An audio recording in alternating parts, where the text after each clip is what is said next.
welcome to another live stream. Welcome everybody. Today is a physics live stream, and today we're going to be having a look at electricity and magnetism, which is topic 4 in the IGCSE syllabus for 0625. So let's begin, I think. So here is just the content, and you'll also find this in the description below.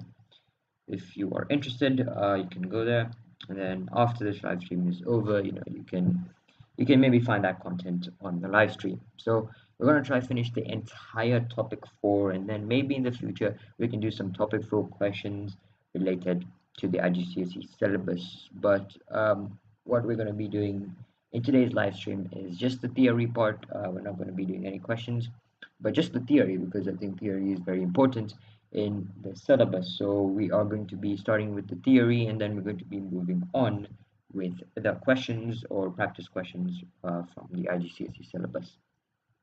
Now you can take your notebook, follow along if this is the live stream for you, and if this is the video which I'll be publishing after this live stream, then you can also follow along. And right now you can put the question in the live chat, or after the video is published you can put in the comments, and I'll try to respond as fast as possible. So electricity and magnetism. So let's begin with this topic. So the first thing you need to know about this entire topic is magnets. Okay, from its name, magnetism, you know it's related to something related to magnets, right? So we're going to start with the properties of a magnet, and I'm going to take my pen tool right here so that you know what I'm talking about in this live stream. So properties of magnets. Let me just make it a bit thicker. Okay, there you go. So properties of a magnet. Okay, and we're going to start with these 4 properties. First one is the magnetic material, and magnets only attract certain materials. Okay, you need to know that magnets don't attract everything. Okay, if you have a magnet at home, you'll notice it won't attract everything that you have.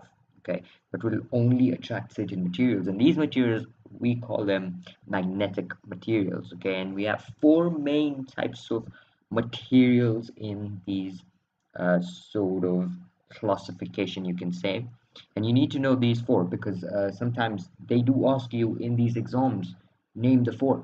Okay, the 4 we know that you need to know is iron, steel, nickel, and cobalt. Okay, those are called the ferromagnets. Okay, we'll look at what ferromagnets are later in this live stream, but for now what you need to know is basically these are materials that attract or get attracted by magnets. They are magnetic in nature, they are magnetic materials. Okay, and magnets will attract them. Okay, so not everything is attracted to magnets, but only some certain stuff is attracted to magnets. Then we move on to the magnetic poles, and this is moreover like sort of general knowledge, you know. Magnetic poles. Okay, when you have a magnet, we know the poles are there. Okay, we know that, you know, this end will be attracted, this will not. We know that when we bring these two together, you know, these are basic physics, basic science. If you've learned it, you know, we know north, south, you know, we know the poles, we know the laws. Okay, but this is more of like a recap, and you need to know this in IGCSE too. In many of the multiple choice questions, they can give you a diagram of a magnet, and you can basically, you have to show you know, an example or how if it'll attract or not attract.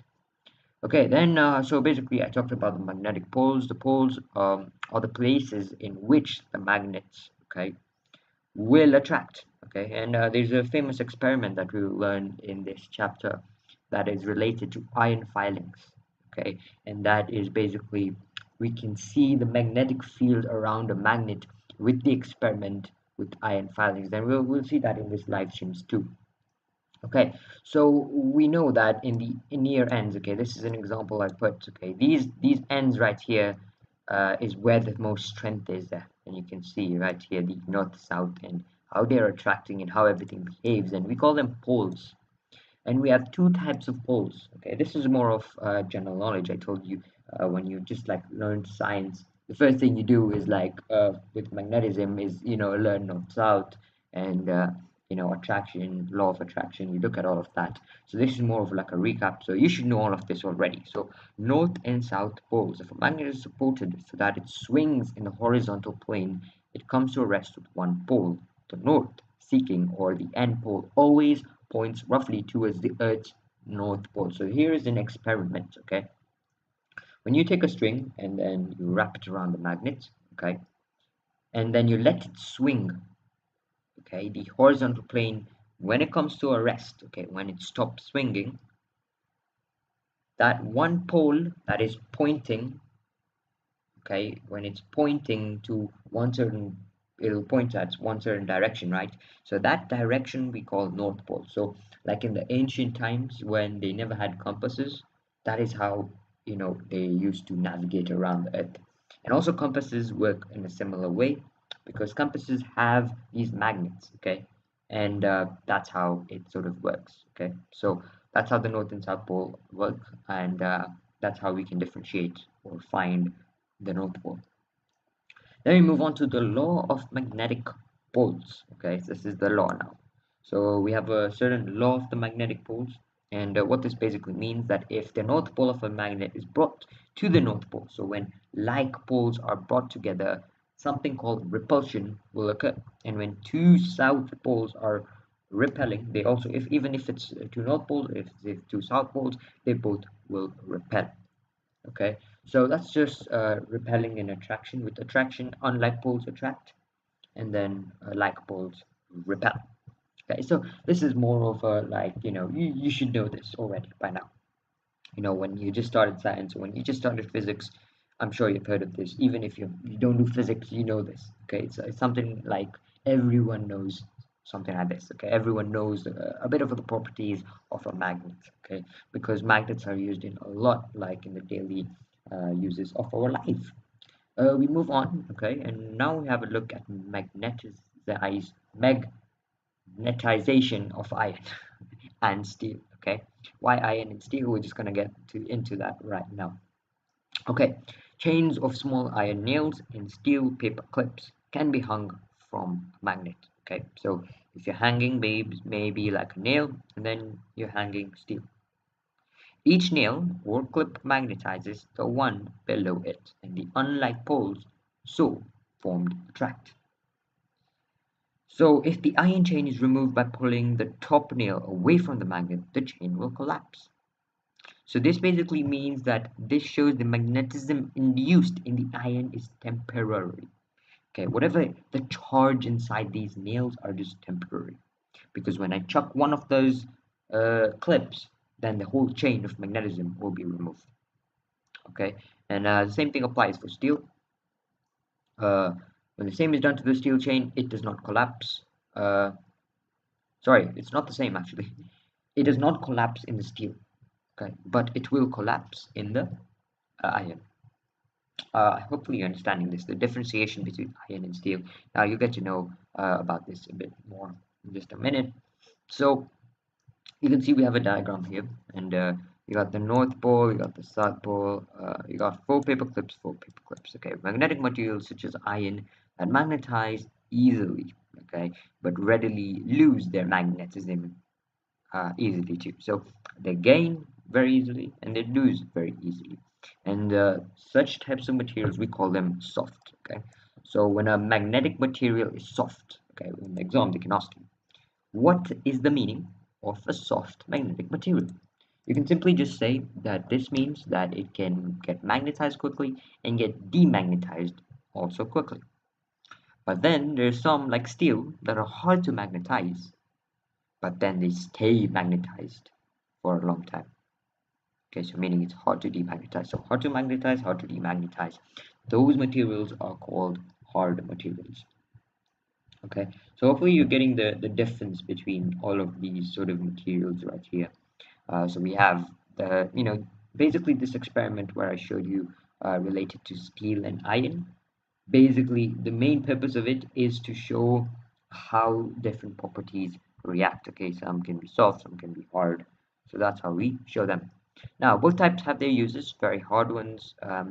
Okay, so soft magnets, they have their uses, hard magnets, they have their uses, but they have different types of uses.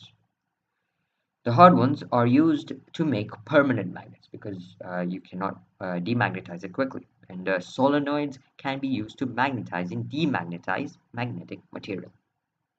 I believe we're going to be having a look at that too in this chapter. We're going to be having a look at solenoids and all the properties with the solenoid, the current around it, what is a solenoid. We're going to have a look at all of that. Okay, so solenoids can be used to magnetize and to demagnetize a magnetic material.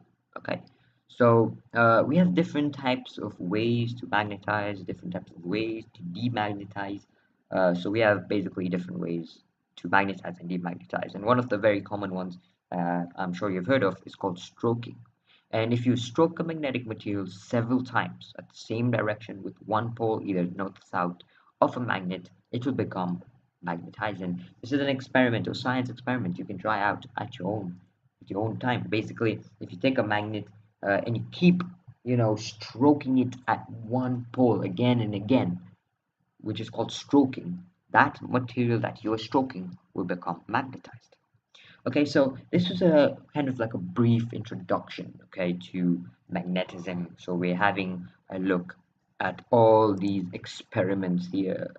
So it's a good way to learn. Okay, experiments in physics is a very very good way to learn.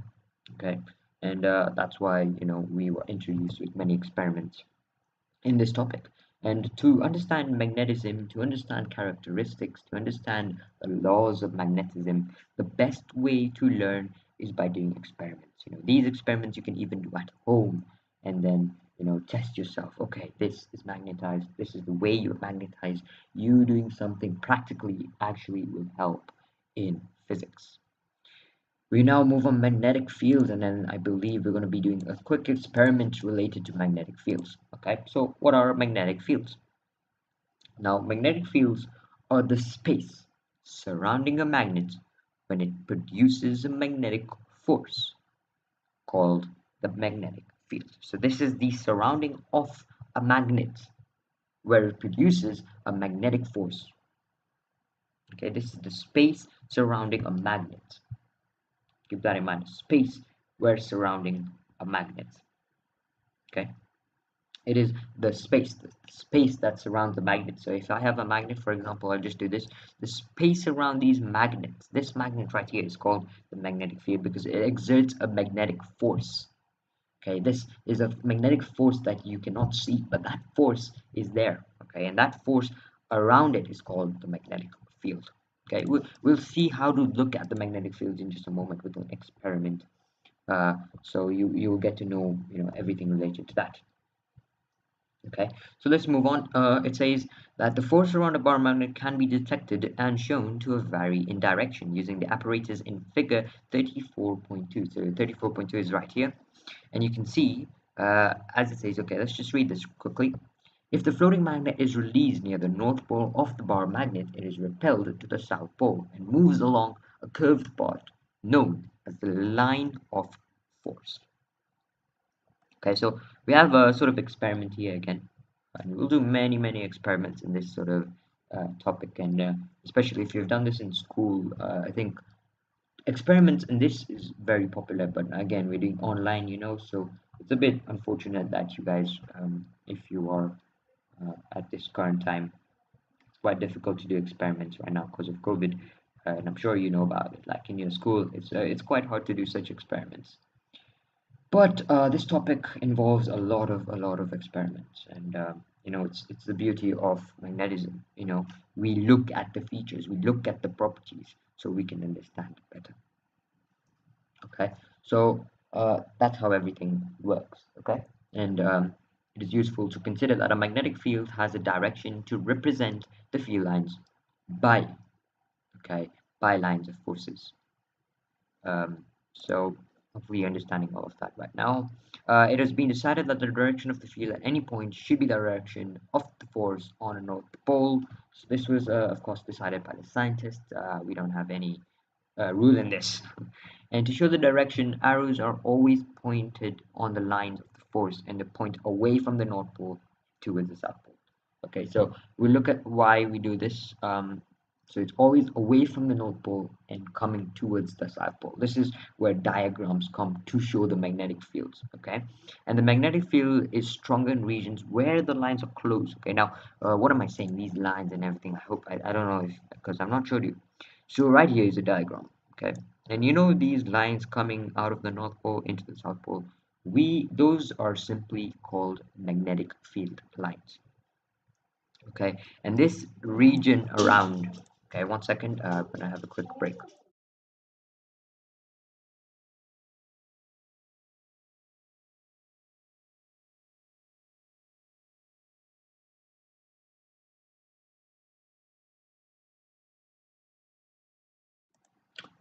Okay, sorry about that. I just had to open the door. Anyway, let's just begin. So this region around the magnets, okay, we call them magnetic fields, okay? So this magnetic field around the magnets, okay, this region around the magnets, we said is a magnetic field, okay? And these lines right here is the force, okay? This around the magnet, we have a force that exerts by the magnets, okay? We can't see them, but using some methods, okay, using an experiment, we can indeed look at the force between the magnets, okay? So what I was talking before was how the magnetic fields behave. Okay, scientists decided that it will come from the North Pole into the South Pole, and that's what we say are called magnetic lines, magnetic fields. Okay, and that's how it runs. So this diagram is important to learn about it, and also of this, we will also have a look at the magnetic fields around the solenoids and everything related to that. So it's a quite broad topic, and it's a very very long topic. So right here you guys can see is an experiment you can do at your own time. Simply, if you have a compass at your home, we're gonna put a magnet around it, and you will see how the compass needle will move around with the magnet. So you can do this at your own time. But what we're interested right now is in this method right here. Okay, if you were in school, you would surely do this, and I assure you, you would have done this sort of experiment. So basically, you place a sheet of paper on top of the bar magnet, and then you sprinkle iron filings. Okay, when you sprinkle these iron filings, you will see a region around the magnet, as you guys can see. That region around the magnet is what we call the magnetic field. Okay, so that's just like a quick sort of type of experiment. Okay. And this right here is not that important, but Earth's magnetic field, if the lines of the forces are plotted on a sheet of paper with no magnets nearby, a set of parallel straight lines are obtained. They run roughly from south to north, geographically, and represent a small part of the Earth's magnetic field in a horizontal plane. Now, you don't really need to know this, but they in this textbook, they just add additional stuff. So that was everything related to magnetic fields. We looked at what magnetic fields is, we looked at some properties of the magnetic fields, we looked at how the magnetic fields are, we looked at where the magnetic lines move from. So that was like a quick recap of what we just simply did. Now we move on to static electricity. Uh, when you hear physics, always in my mind comes static electricity. It's one of those topics in physics that are very, very popular with static electricity. So what is static electricity? How was static electricity formed? And you can also do this at home. You can form static electricity with just a ruler and your hair. I'm sure you've heard of that experiment. If you've not, if you rub a ruler in high friction, that static will be produced. But we'll have a look at that in just a minute, and we look at why clothes crackle sometimes when they're taken off, or when they rub against two sort of materials. Why is there that charge right there is called static electricity. Okay, and positive and negative charges when a strip of polythene is rubbed with a cloth. Okay, when it is rubbed with a cloth, then it becomes charged. Okay, when a strip of polythene is rubbed with a cloth, it becomes charged. And if it is hung up and another rubbed polythene strip is brought near, repulsion occurs. And attraction occurs when a rubbed strip of cellulose acetate is brought near. So that's kind of like some sort of um, you know complex words, but I hope you understand them. Okay. Basically what it means is how a charge is formed, and we say there's a material called polythene. Okay, and we use polythene to explain static electricity. So when a strip of polythene is rubbed to a cloth, we say it gets charged, and this charge right here we say is static electricity. But when you bring another polythene strip when it's near, we say it's like repulsion. So it's like a magnet, you know. You have a magnet, it's attracting. I bring another magnet, the magnet will get repelled, will repel. Okay, so it's similar properties to magnets. That's why we're learning it in with magnetism and electricity as a topic. Okay, so you can see there's a diagram right here, and we have a thread, we have a paper stirrup, we have rubbed polythene script, and then we have light charges that repel. Okay, so we have all of that right now. Sorry about that. So we have all of that right now. Now let's begin. Clothes containing nylon often crackle when they are taken off, and we say that they are charged with static electricity. The crackles that are caused by the tiny electric sparks can be seen in the dark.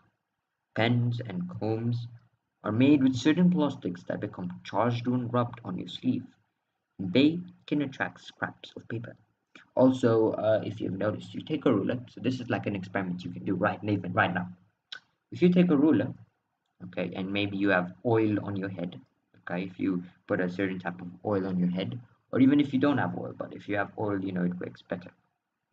And if you rub very, very quickly, and then you take a small piece of paper and put the ruler on top of it, you'll see that the paper will rise up. This is because of static electricity. Okay, static electricity is the reason why that paper will come up. That small little spark that's caused is because of static electricity. Okay, and the force between electric charges decreases as the separation increases. So if I put the ruler higher, you know, it won't be that attractive. It won't now come up. The charges will become less and less between the paper and my ruler. So it's a quick like sort of way to know it. Okay, we move on. Charges, atoms, and electrons. Okay, there's an evidence. We do not need to know that. But can you picture an atom of being made up with a small central nucleus? Now, if you chemistry, and I think most of you guys should be doing chemistry. If not, then here it is. Let me just tell you. Now, an atom, okay, even if you don't do chemistry, I'm sure you must have learned about this, okay? Now, in chemistry, we say that it is simply made up of the nucleus, okay? The atom is made up of the nucleus. Inside the nucleus, we have protons and neutrons, and outside we have the electrons, okay? The charges on a proton and an electron are equal, right? We know that with chemistry, that number of protons is equal to the number of electrons. And we know that the same thing, that the charges on the protons of an electron are equal and opposite. So an atom as a whole is normally electrically neutral. Basically, it has no charge. Okay?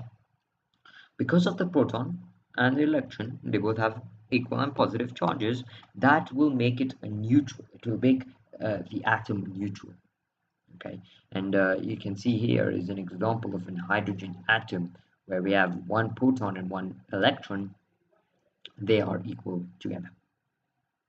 Okay, and the production of charges by rubbing can be explained by supposing that electrons are transferred from one material to the other. For example, when cellulose acetate is rubbed with a cloth, electrons go from an acetate to the cloth, leaving the acetate short of electrons. Now, again, that was a sort of complex sentence. Okay. Cellulose acetate is not needed in the IGCSE syllabus, so don't worry if you guys a bit scared. Okay. Now, what you need to know in this case is that uh, basically there's when you're comparing it with the atoms, right? The cloth maybe has more electrons than protons. Okay. When there's more electrons than protons, then it'll become negatively charged, and that's the charge there. Okay, that's the charge. The static electricity is there. So it's all, I think, dealing with the protons and the neutrons. That's how the charges are formed.